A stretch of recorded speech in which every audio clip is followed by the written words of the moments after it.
स्वागत है आप लोगों का मेरे चैनल पे। देखिए सिविल कोर्ट वाले ने तो नजायज़ तो किया ही है। ये पैटर्न आज तक पूछा नहीं था, लेकिन इस बार ये देखने को मिला है कैसा कैसा पैटर्न इसमें लाया गया है।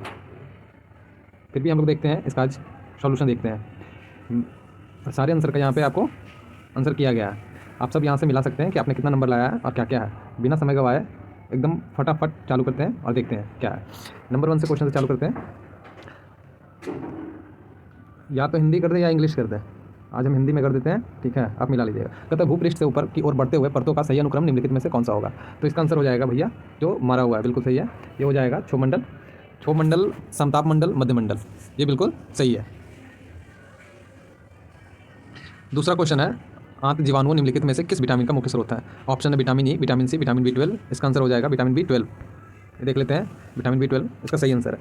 तीसरा क्वेश्चन है कर्क रेखा निम्नलिखित में से किस राज्य से होकर नहीं गुजरती है। कौन कौन से राज्य से होकर गुजरती है, शायद आप लोग को ट्रिक पता होगा। मित्र पर गमछा झाड़, ऐसा करके याद करते हैं, जिसमें मिजोरम आ गया, त्रिपुरा हो गया, मी से मिजोरम, त्रिपुरा हो गया, और फिर पश्चिम बंगाल हो गया, और झारखंड, गुजरात, ये सारे हो गए। इसमें मणिपुर हो जाएगा इसका आंसर, जो कि नहीं गुजरती है। अगला है ये तो बहुत ही अच्छा क्वेश्चन है। सोल्डर निम्नलिखित में से किसका मिश्र धातु है। पीवी और एसएन का, सब लोग हमारे होंगे। पांचवा क्वेश्चन है हम समतल दर्पण में जो प्रतिबिंब देखते हैं वह कैसा होता है। वह आभासी होता है और पार्श्व उल्टा भी होता है। शायद आपको पता होगा कि आप राइट हाथ उठाएंगे ना तो आपको समतल दर्पण में लेफ्ट हैंड दिखाई देगा। चलिए ठीक है, इसका आगे बढ़ते हैं। अगला क्वेश्चन है एक व्यक्ति ने अपने कुल कर्ज का 3/20% प्रति महीने चुकाता है। 6 महीने बाद उसका बचा हुआ कर्ज ₹A है। उसके प्रत्येक महीने कितनी राशि चुकाई गई। इसका आंसर हो जाएगा 3/2। ईजी क्वेश्चन है, बन जाएगी। अगर कोई क्वेश्चन में डॉट रहे, कोई भी तरह का क्वेश्चन रहेगा, पूरा A to Z हम ये भी सोच रहे हैं कि सारा मैथ जो है ना, सारा मैथ का सोल्यूशन एक और अलग वीडियो में, काहे कि हम देख रहे हैं कि बहुत सारे मैथ जो है ना लोगों से बने नहीं है, जो डिस्क्रिप्टिव वाले हैं, तो उसका भी हम सोल्यूशन अगला वीडियो में ला रहे हैं। आप जुड़ के रहिएगा। चलिए 7 नंबर क्वेश्चन पे आते हैं। कहते हैं एक कॉलेज में कला स्नातकों और विज्ञान स्नातकों का अनुपात 3:2 है। अगर 20% कला स्नातकों का और 25% विज्ञान स्नातकों का IAS परीक्षा उत्तीर्ण की है तो अनुत्तीर्ण का प्रतिशत क्या हो जाएगा। ये भी बहुत अच्छा क्वेश्चन है, इजी क्वेश्चन है। इसका आंसर हो जाएगा 78, ऑप्शन सी। चलिए आगे बढ़ते हैं। 8 नंबर क्वेश्चन है। कहता है नितिन एक स्थान तक पैदल चलता है और वापस गाड़ी चलाकर आता है, जिसमें कुल 6 घंटे लगते हैं। अगर वह दोनों तरफ पैदल चलता है तो उसे 10 घंटे लगते हैं। यदि वह दोनों तरफ गाड़ी चलाए तो उसका कितना समय लगेगा। अच्छा क्वेश्चन है, इसको थोड़ा सा ये भी समझ लीजिए कि मान लीजिए अगर दोनों बार पैदल ही चला, 5 घंटा 10 घंटे लग गए इसको, ठीक है ना। 5 घंटा जाने में, 5 घंटा आने में, 10 घंटे लग गए। सिंपल सी बात है, टोटल अब 6 घंटा ले रहा है जब दोनों तरफ से जाता है, तो मतलब दोनों यूज करता है, पैदल और साइकिल। तो सिंपल सी बात है, 2 घंटे इधर का लग गया, 10 घंटा उसका लग गया। इसका आंसर हो जाएगा A, 2 घंटे। अगला क्वेश्चन है एक बर्तन में 2 द्रव A तथा B का मिश्रण है, 5:3 के अनुपात में है। यदि बर्तन में 16 लीटर मिश्रण निकालकर बर्तन को उतना ही मात्रा में B द्रव में भर दिया जाता है तो A तथा B का अनुपात 3:5 हो जाता है। बर्तन में कितना लीटर द्रव था, इसका आंसर हो जाएगा 4 लीटर। इसको भी कैसे बनाएंगे, यहाँ बना हुआ है A/B है, जो दिया हुआ है 5:3 में, और 3:5 हो जाता है बाद में, कब, जब 16 लीटर निकाला जाता है, डाला जाता है। सिंपल सी बात है कि A को तो सेम ही रखना है ना, बी निकाल रहा है ना, A को सेम रखना है। A को बराबर कर देंगे। बराबर करने के लिए क्या करना पड़ेगा, नीचे भी 15 करना पड़ेगा, ऊपर भी 15 करना पड़ेगा। ऊपर 15 करने के लिए 3 से गुना, नीचे 5 से गुना। जैसे नीचे 5 से गुना करते तो 5 दिया 15, 5 25, तो 25 और 15 जोड़ते हैं, टोटल कितना आ जाएगा द्रव, 40 लीटर हो जाएगी। सिर्फ ऑब्जेक्टिव क्वेश्चन है ऐसे जो अच्छे थे, लेकिन आज सारे क्वेश्चन का सॉल्यूशन कर देंगे। एक निश्चित धन साधारण ब्याज की दर से 4 वर्षों में 600 रुपये हो जाता है तथा 6 वर्षों में 650 रुपये हो जाता है। ब्याज की दर प्रति वर्ष याद कर निकालना है, अंतर निकाल लेना है। 2 वर्षों में अगर 50 रुपये बढ़ रहा है, 1 वर्ष में कितना बढ़ जाएगा, 25 रुपये बढ़ जाएगा। बहुत ईजी है, इसका आंसर आ जाएगा C, 5%। नेक्स्ट कहता ऑपरेटिंग सिस्टम नियंत्रित करता है सभी को, मेमोरी, प्रोसेसर, डिस्क एवं इनपुट। ऑपरेटिंग सिस्टम तो पता है ना, OS जिसको बोलते हैं, विंडोज 7 हो गया, या फिर एंड्रॉइड भी एक ऑपरेटिंग सिस्टम में ही आता है इसी तरीके से। तो अब एंड्रॉइड है, वो क्या क्या सपोर्ट करता है, memory, processor, disk, input, output, सारा कुछ सही है। चलिए आगे बढ़ते हैं। MS वर्ड फाइल का एक्सटेंशन क्या होता है। ये होता है .docx, ठीक है, ये सब लोग जानते होंगे। एक्सेल में होता है उसका, एक्सेल का होता है, एक्सेल शीट जो रहती है, और TXT रहती है जो टेक्स्ट रहती है। फाइल का FAIL हो जाता है। कहता है स्प्रेडशीट सॉफ्टवेयर कौन सा है, ये सब लोग जानते होंगे। एक्सेल है जो कि स्प्रेडशीट का, कि उसमें आप देखेंगे कॉलम बना रहेगा और सीट जो रहता है बटा हुआ रहता है, उसमें बहुत लंबा खाना रहता है, बहुत सारे। चलिए अगला क्वेश्चन है जिप फाइलें होती है उसी को बोलते हैं कंप्रेस्ड फाइल। जिप फाइल जो होता है ना, कंप्रेस फाइल करके बनती है, जो कि लॉक हो जाती है, एक चैन जैसा बन जाता होगा। आप देखेंगे फ़ोन में भी रहता है ऑप्शन आजकल तो। चलिए अगला क्वेश्चन देखते हैं, नंबर 15 का है। हम हाल के संस्करणों में निम्न में से, विंडोज 10 और 11 में से निम्न में कौन सा टूल विंडोज़ के रूप और व्यवहार को अनुकूलित करने के लिए प्रयुक्त होता है। ये है पर्सनलाइजेशन सेटिंग। सिंपल तो यही क्वेश्चन में बोल दिया ना कि विंडोज के रूप में व्यवहार अनुकूलित करने के लिए प्रयुक्त किया जाता है। इसका इंग्लिश में आप पढ़िएगा ना, आराम से पता चलेगा। Tools is use for customise के लिए क्या करेंगे, पर्सनलाइजेशन सेटिंग में जाएंगे। चलिए नेक्स्ट क्वेश्चन चलते हैं। कहता है ये आ गया 16 नंबर। चलिए पढ़ते हैं यहाँ से 16 नंबर। उत्तर की ओर मुँह करके खड़े सैनिक की, अच्छा ये रीजनिंग है, इसे मैं बना लिया हूँ। डायरेक्ट आंसर बता देता हूँ, 16 का हो जाएगा। रोहित और राहुल के बीच में कितने सैनिक हैं, तो एक आंसर एक आएगी। और पंक्ति का अगर आपको ये बनाने में मुश्किल हो रही है तो जो हम आंसर बता रहे हैं ना, आप एक और उस तरीके से बैठा लीजिए और ये सारा एक और फॉलो कर लीजिए कि सब हो रहा है कि नहीं, मतलब जल्दी बनाने के लिए हम बता रहे हैं बस। दूसरा 17 नंबर है, पंक्ति के दाहिनी छोर से सोहन का कौन सा स्थान में होगा, 19वें स्थान पे। पंक्ति में कितने सैनिक है, 40। और ये 19 नंबर क्वेश्चन है, पंक्ति के दाहिने छोर से कौन सा स्थान पर है रोहित, ठीक है ना, तो वो 25वें स्थान पे है। 20 नंबर क्वेश्चन जो कि ब्लड रिलेशन का है, ये भी ठीक ही क्वेश्चन था, पर ये इतना लंबा क्वेश्चन में सिर्फ एक नंबर बहुत हद पार कर दिया था। 2 घंटे का क्वेश्चन था ही नहीं भाई, ठीक है ना, इसने भी सेट किया। एक परिवार में 6 सदस्य हैं जिनके नाम है ये है, इसका आंसर आ जाएगा भाई, आर की माँ कौन है, तो आंसर आ जाएगी इसकी टी। नेक्स्ट क्वेश्चन देखते हैं।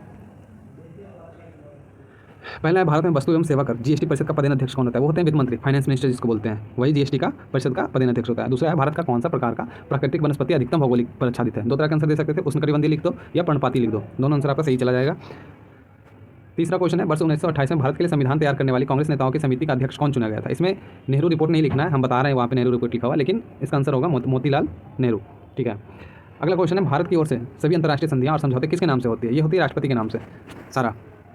कहते हैं भारत के संविधान का कौन सा अनुच्छेद ग्राम पंचायतों की स्थापना के लिए प्रावधान करता है, आर्टिकल 14 हो जाएगा, 40 उस चैनल का नाम बताएं, शायद ये वाला तो क्वेश्चन सब लोग ने बनाया होगा। चैनल का क्या नाम है जो अंडमान द्वीप और निकोबार द्वीप के से बंगाल की खाड़ी को अलग करता है, वो 10 डिग्री चैनल है भाई। इसको अगर किसी को नहीं भी याद है तो इसका ट्रिक आता था, 10 डिग्री बोला है ना तो अंडा है ना उसमें, इसलिए अंडमान निकोबार का और बंगाल की खाड़ी के बीच का अंडा से याद रखते थे। चलिए इसमें अगला क्वेश्चन जाते हैं। राष्ट्रीय मानवाधिकार आयोग के वर्तमान अध्यक्ष कौन है, वो है न्यायमूर्ति वी सुब्रमण्यम।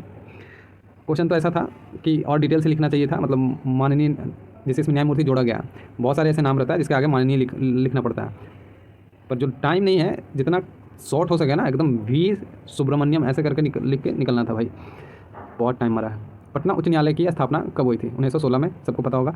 भारत के संविधान का कौन सा अनुच्छेद राष्ट्रीय आपातकाल के दौरान संसद के राज्य सूची में उल्लेखित मामलों पर विधायन करने का अधिकार देता है, आर्टिकल 250। अच्छे से देख लेना, आर्टिकल 250 हो जाएगा इसका आंसर। अगला क्वेश्चन है नंबर 10, कहते हैं संसद के किस सदन में एक धन विधेयक पहले प्रस्तुत किया जाता है, ये सब लोकसभा इसका आंसर हो जाएगा। अगला क्वेश्चन है, किसी राशि का चक्रवृद्धि ब्याज की दर से 3 वर्ष में 2249.52 रुपये हो जाएगी यदि पहले वर्ष के लिए ब्याज की दर 3% है, दूसरे वर्ष के लिए ब्याज की दर 4% है, तीसरे वर्ष के लिए ब्याज की दर 5% है। तो इसका आंसर आ जाएगा भाई, यहाँ थोड़ा गलती लिखा हुआ है इसका आंसर आ जाएगा 2000 रुपये, ठीक है, 2000 सही आंसर है, जो जिसका 2000 आया वो सही है भाई। अगला क्वेश्चन है 12 नंबर, एक राशि को 20% वार्षिक चक्रवृद्धि ब्याज की दर से 2 वर्षों के लिए उधार दिया जाता है, 482 रुपये और अधिक ब्याज प्राप्त होता है यदि चक्रवृद्धि ब्याज का गणना अर्धवार्षिक रूप से होती है, तो राशि ज्ञात करें। इसका आंसर आ जाएगा 20,000। अगर ये सारा क्वेश्चन बनाने में तकलीफ हो रही है, आप हमको एक कमेंट कर देना, अगला वीडियो हम बना देंगे ये सारे क्वेश्चन का सोल्यूशन डिटेल से बनाकर। हालांकि थोड़ा इसमें हिंट दे सकते हैं भाई, 2 वर्षों का चक्रवृद्धि ब्याज 2 साल का हो जाता है, आपका 20% हो जाएगा, 44% हो जाएगा चक्रवृद्धि ब्याज में, और फिर अर्धवार्षिक कर देंगे तो 4 साल का निकाल देंगे 10% के हिसाब से, तो उसका हो जाएगा लगभग 46.41, ठीक है ना। तो दोनों को जब घटाएंगे उसका अंतर दिया हुआ है 482, बहुत ईजी है, निकल जाएगी, आगे कर लेना, ठीक है। अगला क्वेश्चन देखते हैं 13 नंबर, 2 कलम और 3 पेंसिल की कीमत 86 रुपये है, 4 कलम और 1 पेंसिल की कीमत 112 रुपये है, 1 कलम और 1 पेंसिल की कीमत में क्या अंतर है, ये भी ये आंसर इसका 13 रुपये आ जाएगी। नेक्स्ट क्वेश्चन है 14 नंबर, यदि 8 पुरुष या 17 लड़के एक कार्य को 26 दिन में कर सकते हैं तो 7 पुरुष और 24 लड़के 50 × 0.9 गुने कार्य को कितने दिनों में पूरा करेंगे, तो इसका हो जाएगा 716 दिन। नंबर 15 नंबर क्वेश्चन में कहता है 500 मीटर की दौड़ में बी ए 45 मीटर आगे से दौड़ना शुरू करता है, लेकिन ए दौड़ जीत जाता है जबकि बी अभी भी 35 मीटर पीछे रह जाता है, या मानते हुए कि दोनों एक ही समय पर दौड़ना शुरू किया था, ए और बी की गति का अनुपात क्या हो जाएगा। देखिए ए और बी के गति का अनुपात यहाँ पे हो जाएगा हमारा 25:21, 25:21 हो जाएगा, इसको सही कर लीजिएगा। 16 नंबर क्वेश्चन है, इंटरनेट पर एक चैनल के माध्यम से प्रति इकाई समय में स्थानांतरित किए गए डाटा का मात्रा क्या कहलाता है, उसको बोलते हैं बैंडविड्थ। बहुत लोगों ने केबी मार दिया होगा, किलोबाइट, मेगाबाइट, टेराबाइट, या किसी ने बाइट मारा होगा, लेकिन आंसर होगा भाई बैंडविड्थ। अगला है 17 नंबर, विंडोज ऑपरेटिंग सिस्टम का सर्वाधिक अद्यतन संस्करण कौन सा है, वो है विंडो 11, अभी जो नया आया है विंडो 11 चल रही है। MS ऑफिस का वो कौन सा टूल है जो डेटाबेस बनाने का और उसका अनुसरण करने में उपयोग होता है, वो है माइक्रोसॉफ्ट एक्सेस। अगला क्वेश्चन में आते हैं, कहता है उस व्यवस्था को क्या नाम है जिसमें कई सेंट्रल प्रोसेसिंग यूनिट का साझा स्मृति का उपयोग करते हैं, यह है मल्टी प्रोसेसिंग यूनिट। जब बहुत सारे यूनिट एक साथ जुड़ जाते हैं उसको मल्टी प्रोसेसिंग यूनिट कहते हैं। कहता है विंडोज़ में कंप्यूटर से किसी फाइल को अस्थायी रूप से हटाने के लिए कौन सी कुंजी का संयोजन किया जाता है, शिफ्ट प्लस डिलीट का यूज होता है। मेल मर्ज के डाटाबेस में रखने वाली फाइल क्या कहलाती है, DBMS, डेटाबेस मैनेजमेंट सिस्टम, उसी को डेटा फाइल कहते हैं। PDF का फुल फॉर्म क्या हो जाएगा, portable document format. IPv4 packet में हेडर का न्यूनतम आकार क्या होता है? क्वेश्चन थोड़ा घुमा दिया है। पहले IPv4 का ये पूछा करता था साइज़ क्या होती है, जो कि 32 बिट होती है, और IPv6 का बताया जाता था 128 होता है, और IPv का फुल फॉर्म क्या हो जाएगा, ये हो जाता है इंटरनेट प्रोटोकॉल वर्जन 4। और इसका क्या पूछ रहा है, न्यूनतम आकार, हाँ ये 20 बाइट हो जाएगा, सही है। अगला है क्वेश्चन, स्लाइड शो का शुरुआत से शुरू करने के लिए किस कुंजी का उपयोग पावर पॉइंट में किया जाता है? ये F5 से हो जाती है भाई। उसके बाद है MS वर्ड में सब्सक्रिप्ट बनाने के लिए कौन सी कुंजी संयोजन का उपयोग किया जाता है? कंट्रोल प्लस इक्वल से हो जाता है, कंट्रोल के साथ इक्वल दबाने से। अगला क्वेश्चन है 26 से 29, ये भी है, इसका ये बनाना पड़ेगा, टेबल बनाना पड़ेगा, टेबल बना हुआ है, हम बनाए हैं इसको, इसका आंसर मिलवा देते हैं। इसका हो जाएगा रेगिस्तान का कौन सा शहर, रेगिस्तान में कौन सा शहर है, वो है नागपुर। सबसे ज़्यादा बारिश वाली शहर हो जाएगा औरंगाबाद। अहमदाबाद, अहमदनगर के में कितनी वर्षा हुई है? 54 डिग्री। और मुंबई कहाँ स्थित है? घाटी में हो जाएगा बिल। एक और क्वेश्चन है इसमें, एक तस्वीर की ओर इशारा करते हुए व्यक्ति की ओर करता है, तस्वीर में दी गई महिला मेरे भांजे की नानी, तस्वीर में दी गई महिला उस व्यक्ति की बहन जिसकी कोई और बहन नहीं है, किस प्रकार से संबंधित है? तो उसकी भी माँ हो गई और बहन की भी माँ हो गई, दोनों तो भाई बहन है, तो दोनों की तो ही माँ ही होगी वो, इसका आंसर हो जाएगा माँ। अगला क्वेश्चन है, ये आ गया डिस्क्रिप्टिव, इसमें ऐसे लिखना है 150 वर्ड में। आई होप आप लोगों ने लिखा होगा। इसका तो आंसर जैसा आप लिखिएगा वैसा हो जाएगा, मेरे से नहीं मैच करेगा किसी का, लेटर है फिर। ये सब ये सिर्फ पार्ट बहुत अच्छा था। आप लोग को ये अगर टच किया है, ये वाला सारा बनाया है, आप लोगों का कंफर्म हो जाएगा। और जिन लोगों का छूट गया है उनको थोड़ा संदेह है, थोड़ा दिक्कत आने वाली है, फिर भी चांस रखिए क्योंकि कट ऑफ बहुत कम जाएगी, ताकि सबके लिए चुनौती वाला पेपर रहा है। तो धन्यवाद, अगला वीडियो जल्दी लाते हैं जिसमें सारा मैथ का सोल्यूशन रहेगा। अगर आप लोग चाहते हैं तो कमेंट करिएगा। धन्यवाद।